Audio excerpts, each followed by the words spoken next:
नमस्कार, मी संदीप चव्हाण आणि आपण पाहताय टॉप न्यूज मराठी.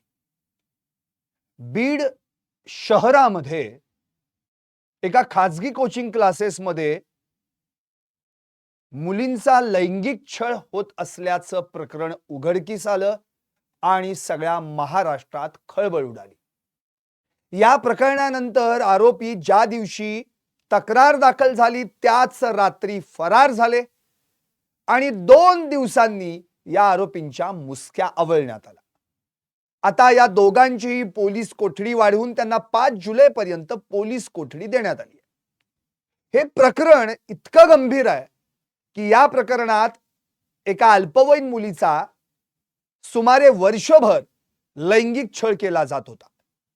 त्यामध्ये एक गुरु आणि त्याचा चेला म्हणजे विजय पवार आणि प्रशांत खाटोकर हे दोघंही त्या मुलीला बॅट टच करायचे, केबिन मध्ये एकटीला बोलवायचे, कपडे काढायला लावायचे, तिचे फोटो काढायचे.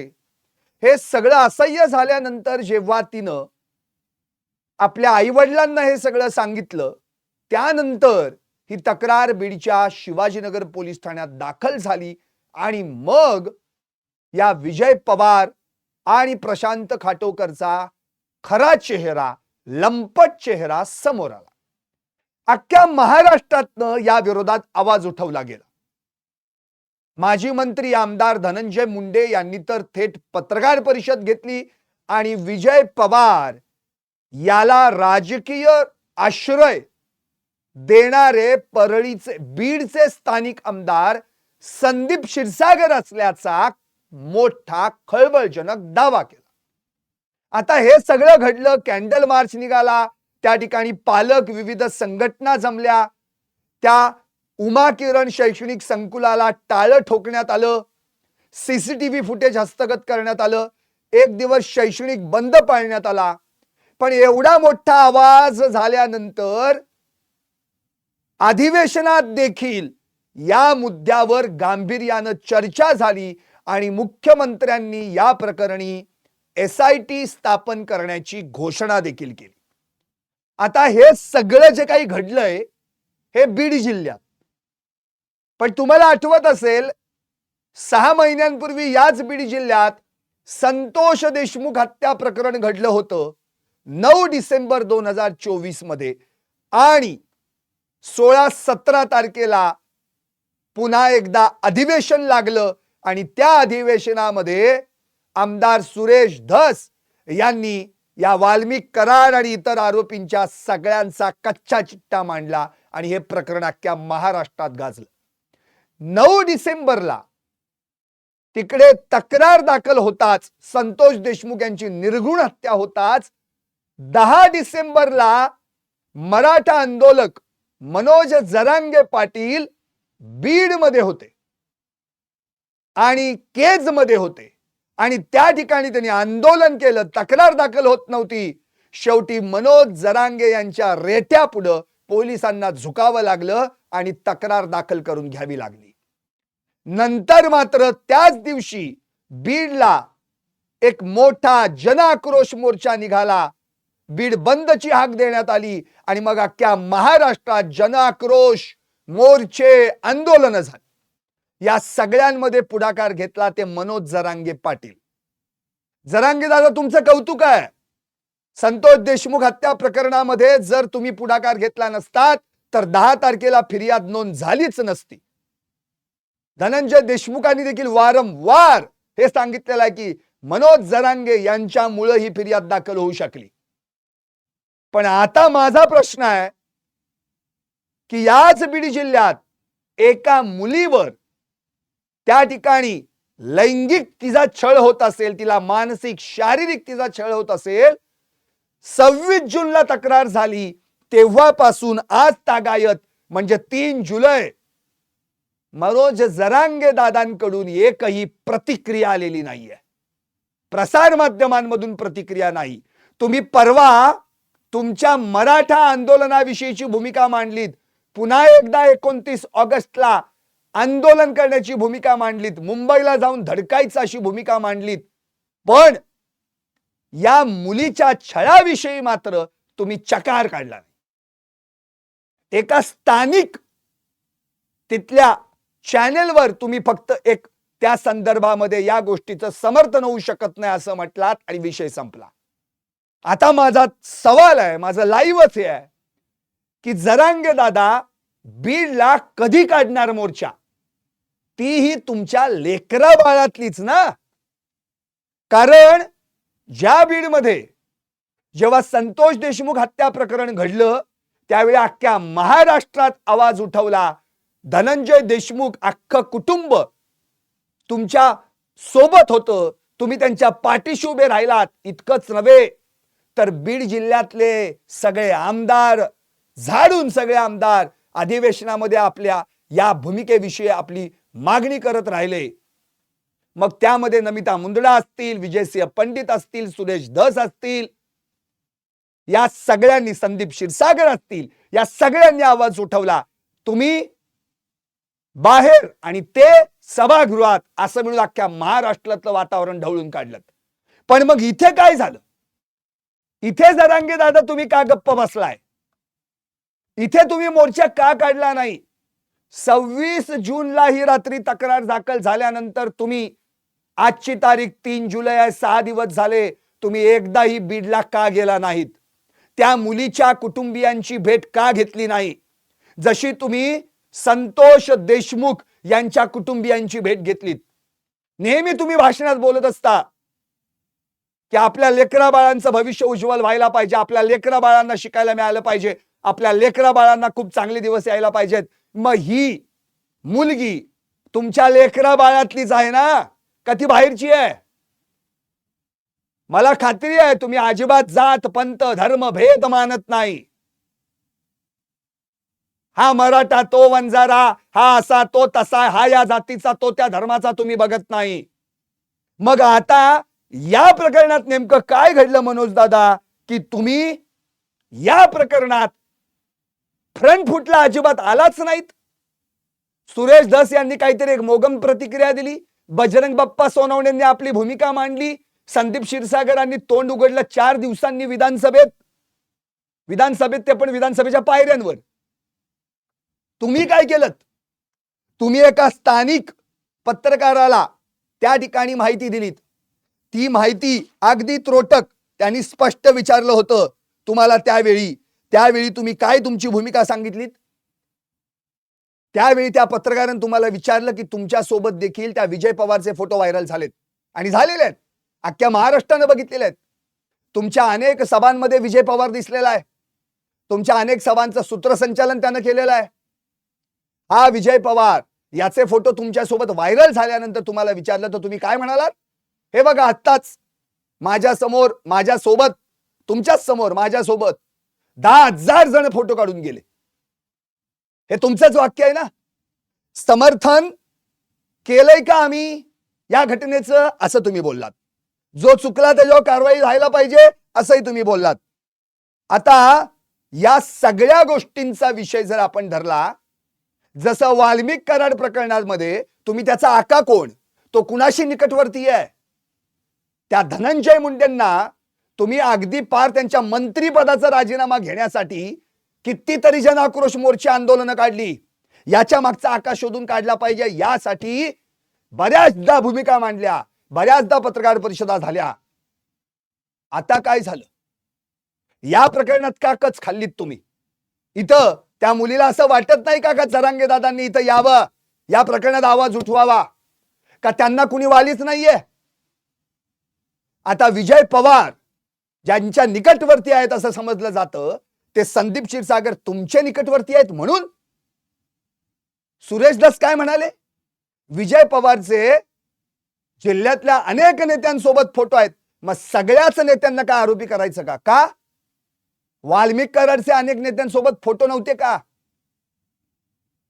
स्वतः उपमुख्यमंत्री अजित पवार, उपमुख्यमंत्री एकनाथ शिंदे, मुख्यमंत्री देवेंद्र फडणवीस यांच्यासोबत वाल्मिक कराडचा फोटो आहे.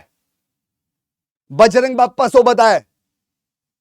कुणासोबत नाहीयेत फोटो वाल्मिक कराडचे? का वाल्मिक कराड तुम्ही ओळखत नव्हतात? मग वाल्मिक कराड धनंजय मुंडेंचा निकटवर्तीय म्हणून ठोकून काढलं धनंजय मुंडेंना.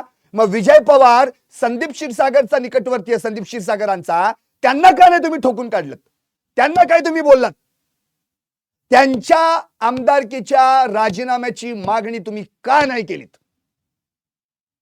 बीड मध्ये एका मुलीला जर असं छळलं जातंय तर चला रे सगळे त्या ठिकाणी, जात बघू नका, ना मराठा ना वंजारा ना आणखी कोणी, ती मुलगी आहे आपलं लेकर बाळातली आहे, मला बाकी माहित नाही, चला बीडला घ्या आंदोलन, कुठाय ती शाळा, कुठाय ते उमा किरण शैक्षणिक संकुल, का नाही तिथं तुम्ही त्या ठिकाणी धरणं धरलं?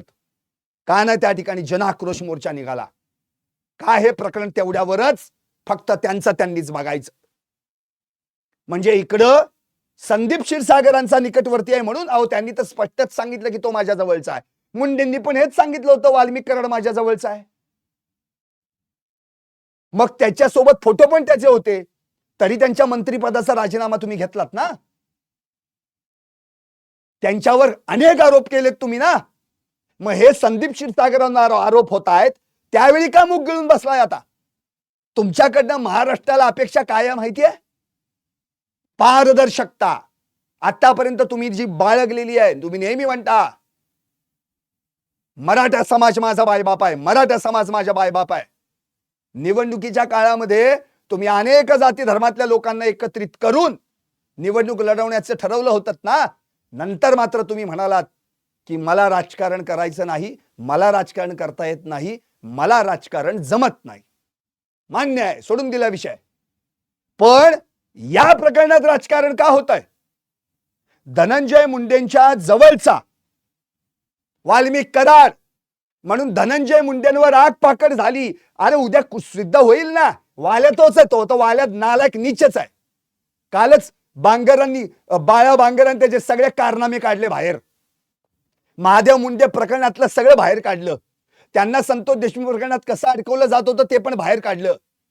तिकडे स्वतः इथं बाळा बांगर दिल्लीत, हे इकडनं त्याला हा वाल्या 5:30 ला फोन करून सांगतोय तुमची सरपंच परिषद संपली, संपलं तुमचं. आणि डेड बॉडी दैठणा शिवार सापडली 6-6:30 नंतर. याचा अर्थ आधीच वाल्याला माहित झालं होतं. म्हणजे वाल्याच त्या प्लॅनचा सूत्रधार आहे, क्लिअर झालं. आता मला प्रश्न पडतोय, तुम्ही सुरेश धस त्या धनंजय मुंडेंना नुसता भेटायला गेले ते, तर त्या ठिकाणी तुम्ही त्यांच्याशी फारकत घेतलीत. आज संदीप क्षीरसागर, विजय पवार आणि प्रशांत खाटोकर या दोघांनाही गुन्हा ज्या दिवशी घडला त्याच रात्री त्या ठिकाणी भेटायला गेले होते असं स्वतः धनंजय मुंडे यांनी सांगितलंय. स्पॉट व्हेरिफिकेशन करून बघा म्हणून ते बोललेत. मग आता तुम्हाला वाटत नाही का की संदीप क्षीरसागरांना हा जाब विचारला पाहिजे की तुम्ही त्या रात्री तिथं काय करत होतात म्हणून? तुमचा आणि त्यांचा संबंध काय आहे? का राजाश्रय दिला जात होता? परवाच एका माजी सैनिकानं आपली तक्रार मांडली जेव्हा बीड पोलिसांनी आवाहन केलं. 2 वर्षांपूर्वी याच्या एका शाळेमध्ये, ज्ञानेश्वर पब्लिक स्कूल मध्ये त्या मुलीला छळलं जात होतं. असंच तिला देखील केबिन मध्ये बोलावून बॅट टच करत होता हा विजय पवार, नालायक, नीच, लंपट, हा लिंग पिसाट, जो तुमच्या सभांमध्ये मोठमोठ्याने सूत्रसंचालन करत होता आणि आवाज चढवत होता. का नाही त्याला तुम्ही आता खाली उतरवत? जेव्हा तो 2 दिवस फरार होता तेव्हा तुम्ही का नाही बीडमध्ये जाऊन पोलिसांना सांगितलात कोणत्याही परिस्थितीच्या मुसक्या आवळल्या पाहिजेत, त्याच्यावर गुन्हा दाखल व्हायला पाहिजे, त्याला अटक करा म्हणून? जेव्हा हे सगळे आरोपी फरार होते, वाल्मिक कराडसह सगळे, सुदर्शन घुले, विष्णू चाटे, सुधीर सांगळे, तो प्रतीक घुले, कृष्णा आंधळे, तो तर अजूनच फरार आहे. त्यावेळी प्रत्येक वेळी तुम्ही आवाज उठवला, जनआक्रोश मोर्चा काढलात. धनंजय मुंडे यांचं कनेक्शन वाल्मिक कराडशी आहे, संपला विषय. यांना मंत्रिपदावरून खाली खेचा. उद्या जर काही दोघांचं निघालं नाही तर त्यांना मंत्रिपद बहाल करा. ही वाक्य कुणाची होती? आणि आज मग संदीप क्षीरसागरांच्या राजीनाम्याची मागणी का केली जात नाहीये? हा इतके वर्ष यानं जो डोलार उभा केला या विजय पवारनं, वेगवेगळ्या ठिकाणी, बीड शहरात, बीड तालुक्यात, जिल्ह्यात याचे क्लासेस आहेत. 72,000 रुपये फी घेतो 4 विषयांसाठी. 36 कोटी रुपये वर्षाकाठीला फी मिळवतो तो. एका तरी मराठा समाज बांधवाच्या मुला मुलीला यांनी फी मध्ये सवलत दिली आहे का? का नाही माहिती काढत तुम्ही? का नाही विचारत तुम्ही? 6 दिवस झाले त्या मुलीला कोण भेटायला गेलंय? कोण भेटायला गेलं? संदीप क्षीरसागर म्हणाले होते विधान भवनामध्ये, आता मी शनिवार रविवारी जाईन भेटायला म्हणून. धनंजय मुंडे आधी भेटून आले. पंकजा मुंडे तिकडे जाऊन पोलीस स्टेशनला त्यांना जाब विचारला, या प्रकरणामध्ये आणखी कोणी तक्रारी असतील तर त्या दाखल करून घ्या म्हणून. आता एवढं सगळं हे प्रकरण बीड जिल्ह्यातलं विधानसभेत पण गाजलं, अधिवेशनात गाजलं, अगदी मुख्यमंत्र्यांच्या कानापर्यंत गेलं. स्वतः मुख्यमंत्री म्हणलेत जर या विजय पवारला कुणी वाचवायचा प्रयत्न करत असेल तर त्याला सुद्धा सोडणार नाही म्हणून. मग तुम्ही कसं हे सोडलं सगळं? मला तुम्हाला खरंच जरंगे साहेब एक प्रश्न विचारायचा आहे. तुम्हाला आठवतंय का आयुष्यावर बोलू काही म्हणून एक अल्बम होता, त्यामध्ये संदीप खरे प्रसिद्ध कवी आहेत, त्यांनी एक कविता लिहिलेली आहे. तिच्या पहिल्या 2 ओळी फार महत्वाच्या आहेत. मी मोर्चा नेला नाही, मी संपही केला नाही, मी निषेध सुद्धा साधा कधी नोंदवलेला नाही. या 2 ओळी आहेत ना, त्या तुम्हाला चपकल लागू बसतात, चपकल लागू होतात तुम्हाला. तुम्ही या बीडच्या लैंगिक छळ प्रकरणात मोर्चा नेला नाही, संप केला नाही किंवा साधा निषेध सुद्धा नोंदवला नाही का? संतोष देशमुख प्रकरणात संतोष देशमुखांचा जीव गेला, निर्गुण हत्या केली, निषेध नोंदवलात, जनआक्रोश मोर्चा काढलात, मोर्चे निघाले, आंदोलनं झाली, बरंच काही केलं.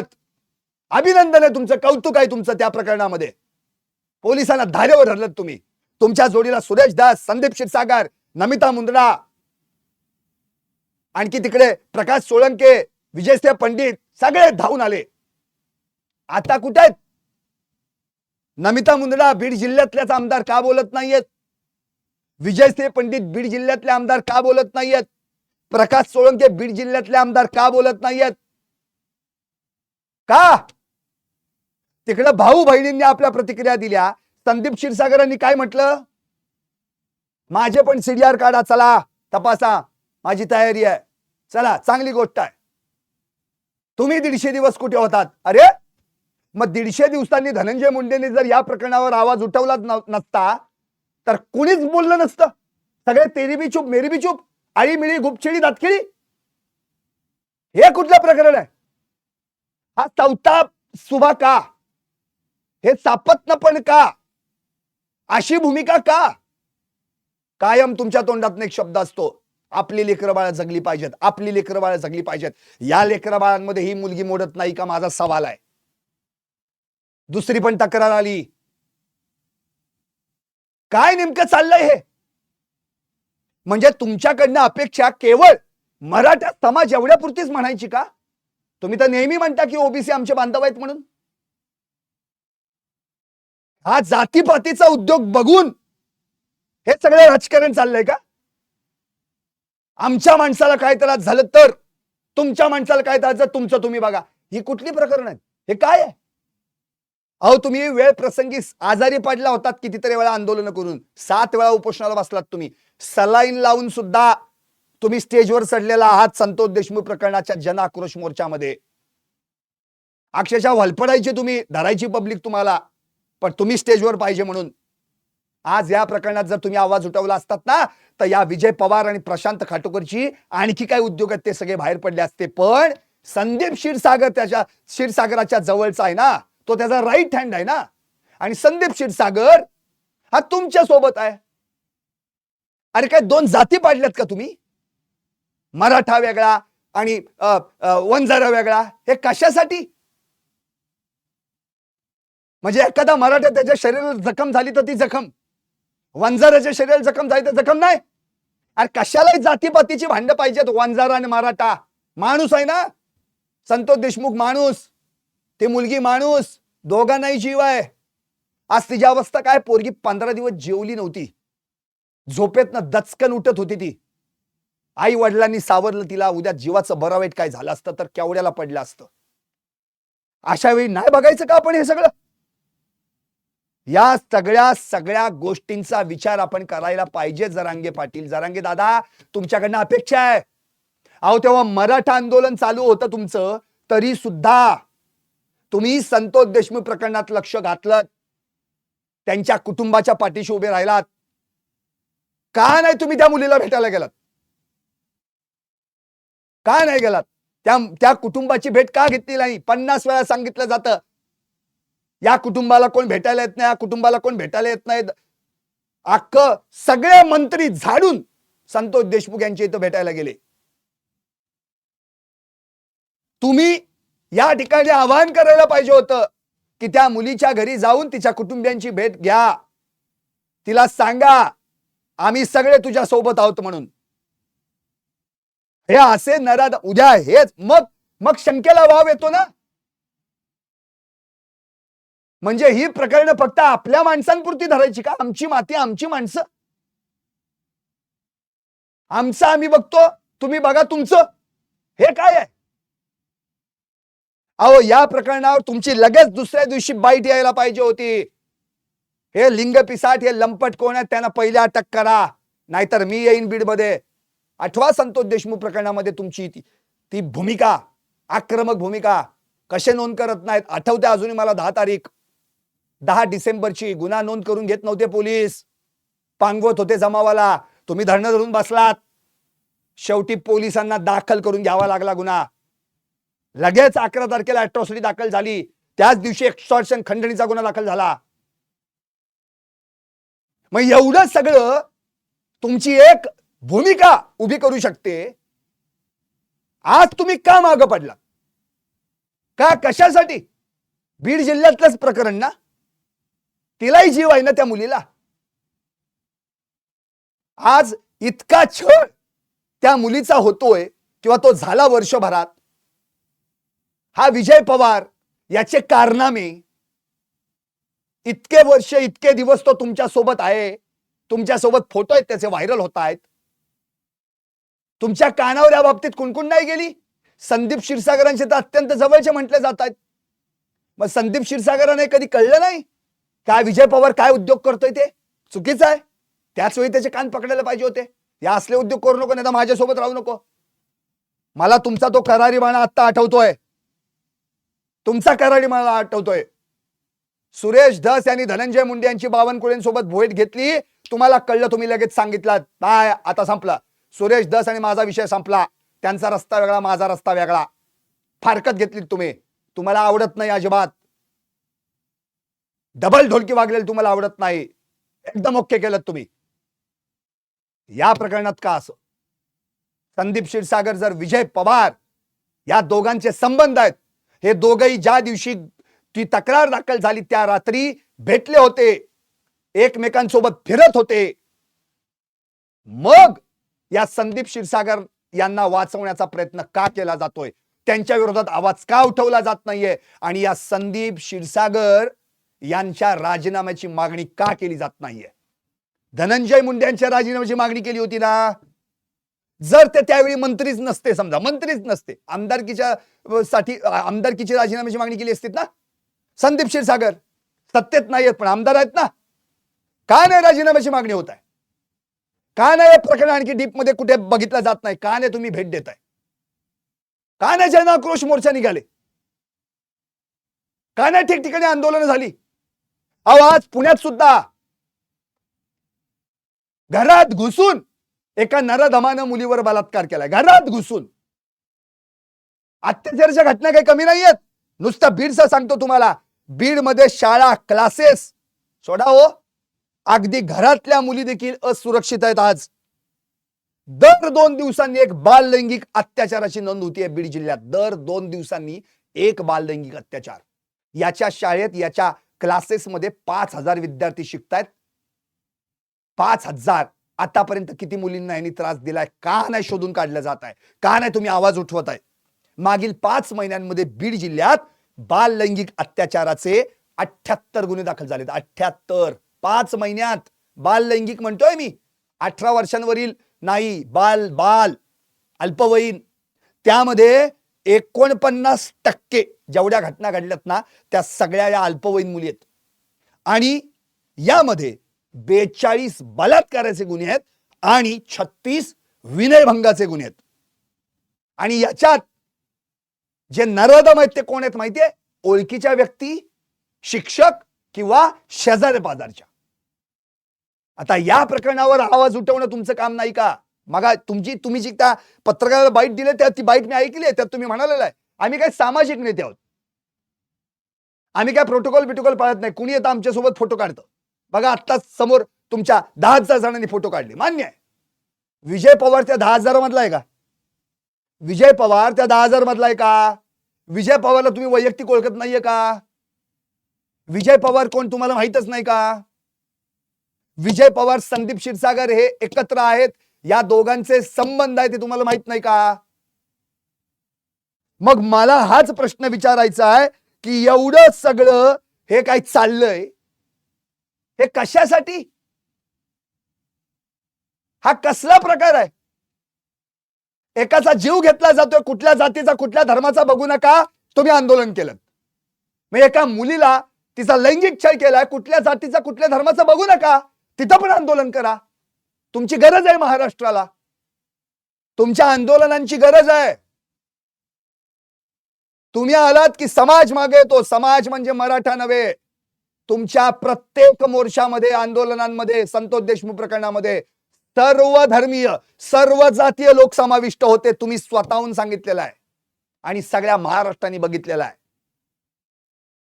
तुमच्या मराठा मोर्चांमध्ये सुद्धा तुम्ही स्वतःहून सांगितलं. परवा कौतुक केलं तुम्ही पुणेकरांचं, कौतुक केलं काय की पुणेकरांनी आम्हाला जेव खाऊ घातलं.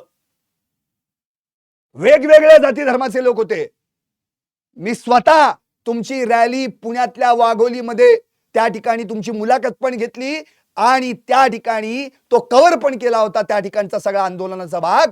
त्यावेळी मुस्लिम धर्मीय माणसं, मुस्लिम बांधव देखील तुमच्या आंदोलनाला पाठिंबा देत होते. त्यात सगळेच होते, हिंदू, मुस्लिम, ख्रिश्चन, शीख, सगळे. कुठला जाती धर्माचा विषय नव्हता. मग एवढ्या सगळ्यांनी तुमच्या भूमिकेला पाठिंबा दिला. आज एका मुलीचा छळ होतोय, ती कुठल्या जातीची आणि कुठल्या धर्माची कोणाला माहिती आहे? काय संबंध? मुलगी आहे, विषय संपला. तुमच्याकडे हीच अपेक्षा आहे का? नाही सुरेश दस रान पेटवतात आज संदीप क्षीरसागरांच्या बाबत का नाही? वाल्मिक कराडचं नाव आलं की धनंजय मुंडेवर सुरेश दत्त तुटून पडले. बडी मुन्नी, छोटी मुन्नी, काय काय काय काय सगळं काढलं. संदीप क्षीरसागर आणि विजय पवार यांचे संबंध काय आहेत या बाबतीत आता सुरेश दस का बोलत नाहीयेत? कुठे आहेत ते पंडित? कुठे आहेत मुंदडाताई? कुठे आहेत प्रकाश सोळंके? मग या सगळ्या प्रकरणात काय ठरलंय काय? फक्त हा आमचा ग्रुप, तो तुमचा ग्रुप. अरे त्या बीड जिल्ह्याचं वाटोळं झालं या ग्रुप पायी. निवडून दिले आमदार आम्ही, त्यात पडले ग्रुप. एकाच्या वाट्याला तेल आणि दुसऱ्याच्या वाट्याला तूप. तेरी भी चूप मेरी भी चूप, गप चूप. अरे काय? हा माझा, तो तुझा, तो तुमचा. अरे जीव जातोय सर्वसामान्यांचा, अत्याचार होत आहेत, हिंसाचाराच्या घटना किती घडतायत. या सगळ्या प्रकरणामध्ये आवाज उठवणं तुमची भूमिका, तुमची जबाबदारी होती का नाही? मला अगदी प्रामाणिकपणे आणि प्रांजळपणे सांगा. आता जर तुम्ही लाईव्ह बघत असाल ना तर खरंच सांगा. नसेल तर तुमच्यापर्यंत पोहोचलच ते. तुमच्यावर महाराष्ट्राचा विश्वास आहे हे तर मान्य करता. तुमच्या भूमिकांना, आंदोलनाला महाराष्ट्रानं पाठिंबा दिला हे तर मान्य करता. संतोष देशमुख प्रकरणात तुम्ही काढलेले सगळे जन आक्रोश मोर्चे, सगळे पब्लिक आउटरीच, त्या प्रत्येक ठिकाणी प्रत्येक मोर्चाला माणूस उन्हात तानात आला तुमच्या सोबत आणि संतोष देशमुख कुटुंबियाला पाठिंबा दिला, आधार दिला. आता या प्रकरणात त्या मुलीला का भेटायला जात नाही? मग तुम्ही का नाही आवाज उठवला जात आहे? केलात का स्पिन एक तरी फोन? या प्रकरणात जे आरोपी आहेत त्यांना कठोर कठोर शिक्षा व्हायला पाहिजे, तपास योग्य मार्गाने करा, आणखी कुठल्या तक्रारी असतील तर त्या तक्रारी घ्या म्हणून केलात का? सरळ सरळ उत्तर द्या मला. का नाही केलात? एवढं सगळं जे काही घडतंय या प्रकरणामध्ये आतापर्यंत ना सुरेश धस व्यवस्थित बोललेत, ना बजरंग बाप्पा बोललेत. दोघेही लीडला होते या संतोष देशमुख हत्या प्रकरणामध्ये, लीडला. सुरेश दत्त बोलायलाच नको, अख्खा मीडिया घेऊन त्यांच्या मागे नुसता मीडियाचा घोळका. आता काय बोलले ते माहितीये, प्रत्येक गोष्टीत मीडियाच्या समोर येऊन बोलणं उचित नाही. का नाही सुरेश दस यांनी आता अधिवेशनात आवाज उठवला या प्रकरणामध्ये? बीडचे आमदार आहेत ना. एसआयटीची मागणी कोणी केली माहितीये का? धनंजय मुंडेंनी बाहेर पत्रकार परिषदेत केली आणि त्यांच्याच पक्षाचे राष्ट्रवादी अजित पवार गटाचे आमदार पुण्यातले हडपसरचे चेतन तुपे यांनी एसआयटीची मागणी केली. माणूस आमदार पुण्याचा, मागणी बीडच्या प्रकरणावर, आणि मग मुख्यमंत्र्यांनी निवेदन केलं की एका महिला आयपीएस अधिकाऱ्याची या प्रकरणावर एसआयटी चौकशी नेमण्यात येईल आणि जे काय असेल ते सगळी पाळमुळं खणून काढून टाइम बॉन्ड प्रमाणे याच्यावर कारवाई केली जाईल. का नाही बीड जिल्ह्यातल्या एकाही माणसानं अधिवेशनात तोंड उघडलं? का नसगप बसले? नमिता मुंदडा का का शांत राहिल्या? बीडचं प्रकरण आहे ना, बीड जिल्ह्यातलं आहे ना. अहो मुलगी आहे ना ती एक, तिच्याबद्दल काय नाही बोललात तुम्ही? विजयसिंह पंडित, प्रकाश सोळंके, आता संदीप क्षीरसागर बाहेर बोलले की 150 दिवस तुम्ही कुठे होतात धनंजय मुंडेंना. म्हणजे तुम्ही या प्रकरणाला जोडणार संतोष देशमुख प्रकरणाशी? काय संबंध आहे? त्यांनी त्या प्रकरणात जी काही चुप्पी साधली त्याच्यावर प्रचंड टीका झाली त्यांच्यावर, आजही होतीये. प्रचंड टीका झाली, आजही होतीये. तुम्ही चुप्पी साधलीत की 4 दिवस? तुम्हाला उत्तर या प्रकरणावर देण्यासाठी विधानसभेची पायरी सापडली का? तुम्ही लगेच दुसऱ्या दिवशी काय नाही पत्रकार परिषद घेतलीत? हे दोघे जण फरार होते, हे दोघेही त्यांच्या सोबत तुमचं लोकेशन स्पॉट व्हेरिफिकेशन करा असं स्वतः धनंजय मुंडेंनी म्हटलंय. तुम्ही मान्य केलं ते तुमच्या जवळचे आहेत. मग हे एवढं सगळं चालू असताना जरांगे पाटलांनी आपली भूमिका का नाही मांडली? संदीप क्षीरसागर जवळचे आहेत म्हणून? सुरेश दास का नाही बोलले?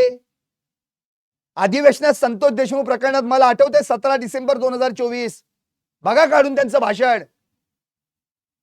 काय नाही विजय पवार बाबत, त्या प्रशांत खाटोकर बाबत, त्या लंपट शिक्षकांबाबत त्यांनी सगळा कच्चा चिट्टा काढला. त्यांच्याकडे काय माहिती कमी आहे? अख्ख्या जगाची माहिती ठेवतात ते. पिक्चर तर तोंडपाठ, डायलॉग तोंडपाठ. तुम्हीच जरांगे म्हणला होतात ना.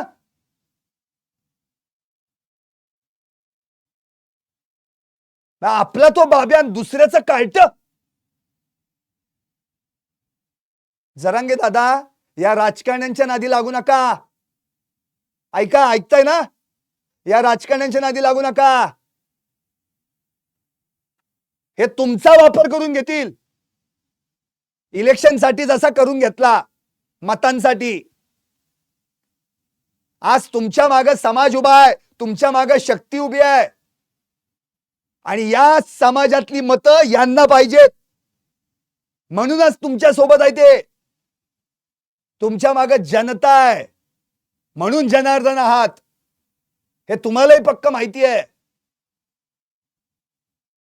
मला इतकंच म्हणायचंय, याच जनतेपैकी ती एक मुलगी आहे ना, तिचे आई वडील आहेत ना, मग ती कुठल्या जातीचे कुठल्या धर्माचे काय घेणं देणं पडलंय? बीड मधील एका मुलीवर अत्याचार झाला, विषय खलास. तात्काळ त्या ठिकाणी तुम्ही जायला पाहिजे होतं. आंदोलन मोर्चे काढून हे प्रकरण धसाच लावायला पाहिजे होतं. अहो तुम्ही गेलो सगळे आले असते. तुमच्याकडनं ही अपेक्षा नव्हती. म्हणून मी ते म्हटलं, संदीप खरे यांच्या तुम्हाला त्या 2 ओळी लागू होतात. या प्रकरणात मी मोर्चा नेला नाही, मी संप केला नाही, मी निषेध साधा सुद्धा नोंदवलेला नाही. हे अगदी 2 टोकाचं का? मान्य आहे तुम्ही तुमची गडबड आहे 29 ऑगस्टची, पण या प्रकरणात आवाज उठवणं ही तुमची जबाबदारी आहे. तुमच्याकडनं लोक आशेनं बघतात. लेकरा बाळात हा जो तुमचा शब्द असतो ना, तो शब्द आज महाराष्ट्रातल्या प्रत्येक जाती धर्मातल्या माणसाला असं वाटतं त्या लेकरा बाळांमध्ये आपली पण लेकरं बाळं आहेत. तिच्या आई वडिलांना पण तेच वाटलं असेल, पण आज त्याच लेकराला उघड्यावर पाडलंय. आणि हे प्रकरण असं आहे की या प्रकरणामध्ये एकतर खुलून बोलता येत नाही, अशा वेळी तुमचा आधार गरजेचा आहे. अशा वेळी तुम्ही त्या कुटुंबियाची भेट घेणं गरजेचं आहे. त्यांना सांगितलं पाहिजे यांच्या मागं कोणी असो, कोणी राजकीय व्यक्ती, मग तो माझ्या जवळचा आहे का आणखी कोणाच्या जवळचा, शिक्षा व्हायलाच पाहिजे. तुमची फक्त 2 वाक्य आहेत त्या बाईटमध्ये, आम्ही समर्थन केलं का, आणि दुसरं कारवाई केली पाहिजे. अहो हे कुणीही बोलतो हो. तुमच्याकडनं या 2 वाक्यांची अपेक्षा नाही, तुमच्याकडनं अपेक्षा आहे मोर्चा, जन आक्रोश, आंदोलन. या प्रकरणावर पत्रकार परिषद घेणं अत्यंत गरजेचं होतं. कुठे गेले ते धस? कुठे गेले? प्रत्येक वेळी काय ना काहीतरी काढायचे पुरावे. बजरंग बाप्पा म्हणाले की असं नुसतं मोघम बोलून उपयोग नाही, पुरावे द्या. धनंजय मुंडेंबद्दल सुद्धा त्यांचे फोटो व्हायरल झाले की मग तेव्हा जेव्हा लोकांनी विचारलं मोघम बोलून उपयोग नाही, पुरावे देतं ग. त्यामुळे हा माझ्या जवळचा आणि तो माझ्या लांबचा, जरांगे दादा हे योग्य नाहीये. तीही तुमची मुलगीच, संतोष देशमुख सुद्धा तुमचा भाऊच. जसा संतोष देशमुख कुटुंबियाला न्याय मिळाला तसाच न्याय या कुटुंबाला सुद्धा मिळायला पाहिजे, आणि यासाठी तुम्ही प्रयत्न केले पाहिजेत. तुम्ही स्वतःहून पुढे यायला पाहिजे. तुम्ही आलात बघा अख्ख्या बीडमध्ये कसं आंदोलन होत आहेत. अहो परवा बघितलं हो, काही शिक्षक संघटना, काही पालक संघटना, काही संघटना आल्या, कोणी कॅन्डल मार्च काढतंय, काय करतंय का? मुलीला न्याय मिळवून देण्यासाठी कोणीच पुढे येत नाही. तुमची जबाबदारी नाही. आज तुम्ही समाजमान्य नेते आहात, तुम्ही स्वतः मान्य केलं ना, सामाजिक नेते आहोत आम्ही. मग समाजमान्य नेत्याला प्रत्येक समाज सारखाच. तुमच्यावर काही ठपका नाही टाकला मराठा समाज. तुम्ही जेव्हा कूच केलेत ना अंतरवाली सराटीतून वाशीपर्यंत, प्रत्येक समाजाचा माणूस तुमच्या स्वागतासाठी रस्त्यावर उभा राहिला होता, हे तुम्हाला पण माहिती आहे. म्हणून मला इतकंच म्हणायचंय, त्या वाल्या आणि त्याची ती टोळी, त्यांना तर फासावर लटकवला जाईलच, त्यांच्या कुकरमध्ये त्यांना शिक्षा मिळणारच. आणि तुम्ही आपण आहोत की अख्खा महाराष्ट्र आहे त्यांना फासावर लटकवण्यासाठी शेवटपर्यंत प्रयत्न करायला. पण या दोघांचं काय? म्हातारी मेल्याचं दुःख नाही, काळ सोकावतो जरांगे दादा. या दोघांचं काय? हा विजय पवार आणि प्रशांत खाटोकर यांना राजकीय वरदहस्त होता, म्हणून यांची ही लंपटगिरी चालू होती आतापर्यंत, या आंबट शौकीन सगळे. आणि हे जर प्रकरण बाहेर आलं नसतं आणि त्या मुलीने तक्रार दिली नसती तर पुढे काय काय घडलं असतं. अजून एक तक्रार याच्या बाबतीत ऐकायला मिळाली आहे. याच्याच कुठल्या तरी शाळेमध्ये एक महिला कर्मचारी होती, तिला पण यानं काहीतरी असंच काहीतरी वेडवाकडं नको ती मागणी केली, आणि तिने मग चांगल्या शब्दातून त्याला प्रसाद दिला. कसा द्यायचा तो, शेवटी पोलीस स्टेशनला गेली ती भगिनी. पण तिथं यांनी राजकीय आणि सामाजिक ताकद लावली आणि प्रकरण दडपून टाकलं. त्याच वेळी जर ती फिर्याद घेतली गेली असती तर त्याचा सगळा कच्चा चिट्टा आज बाहेर आला असता, आणि कदाचित आज या मुलीच्या बाबतीत जे काही घडलं ते घडलं नसतं. म्हणून जरांगे दादा वेळी सावध व्हा. कुठल्या एखाद्या जातीपातीत आणि धर्मात अडकू नका. अख्खा महाराष्ट्र तुमची आंदोलनं पाहिली आहेत, तुमची करारी आक्रमक भूमिका पाहिली आहे, तुमचा हळवेपणा पण पाहिलाय, तुमच्या भावना पण पाहिल्यात. आज तुम्ही सोबत असायला हवं त्या मुलीच्या आई वडिलांसोबत. त्यांना धीर देण्यासाठी तुम्ही एखादा फोन करणं, त्यांच्या घरी जाणं, त्यांना भेट देणं, पोलिसांना फोन करून सांगणं, या सगळ्या गोष्टी तुमच्याकडनं व्हायला पाहिजे होत्या. आणि बीडमध्ये मोर्चा निघायला पाहिजे होता. 6 दिवस झाले जरांगे दादा, याच्यावर कुणाच्या प्रतिक्रिया पण नाहीत. तुम्हाला तरी योग्य वाटतंय का हे?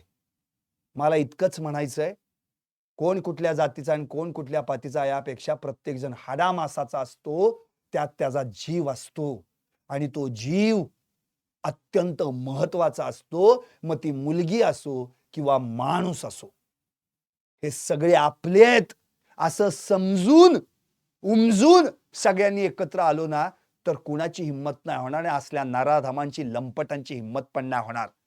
काल काढले बांगर आणि वाल्मिक करारचं सगळं. आता महादेव मुंडे प्रकरणात पण जाईल तो आत. तो त्याच्या कर्माने जाणार, प्रश्नच नाही. पण इथं या दोघांनी केलेली कुकर्म, या दोघांविरोधात आवाज उठवण्यासाठी प्रयत्न व्हायला पाहिजेत. त्यासाठी मनोज दादा, जरांगे दादा, हात जोडून माझी विनंती आहे की तुम्ही पुढे या, अजून वेळ गेलेली नाही. हे प्रकरण धसास लावण्यासाठी आवाज उठवा, कारण की तुमचा आवाज हा सर्वसामान्यांचा आवाज आहे आणि त्या आवाजावर आजही लोकांचा विश्वास आहे. एवढंच मला म्हणायचंय. म्हणून जाता आता एकदाच फक्त म्हणतो, जरांगे दादा, बीडमध्ये कधी काढताय मोर्चा? तीही तुमच्या लेकरा बाळातली ना. पाहत रहा टॉप न्यूज मराठी, आपला महाराष्ट्र, आपली बात.